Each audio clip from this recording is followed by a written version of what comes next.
ભગવાન જગન્નાથજીની રથયાત્રાની તૈયારીઓ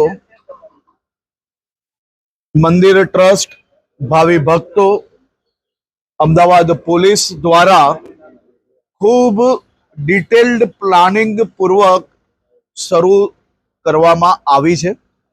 છેલ્લા અનેક દિવસોથી અમદાવાદ શહેર પોલીસ અને વિવિધ વિભાગો દ્વારા રથયાત્રામાં વધુમાં વધુ ભાવિ ભક્તો ભગવાન જગન્નાથજીના દર્શન કરી શકે તે પ્રકારની વ્યવસ્થાઓ માટેનું આયોજન કરવામાં આવી રહ્યું છે।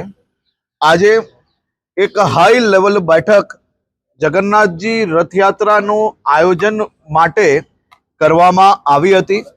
2 કલાક સુધી ચાલેલી આ બેઠકમાં સંપૂર્ણ વ્યવસ્થાઓ, વધુમાં વધુ ભાવિ ભક્તોને સુવિધાઓ સાથે વધુમાં વધુ ટેકનોલોજીનો ઉપયોગ બી સોશિયલ પોલીસિંગ જોડે કરી શકાય તે દિશામાં આવનારા દિવસોમાં કામગીરી કરવામાં આવશે।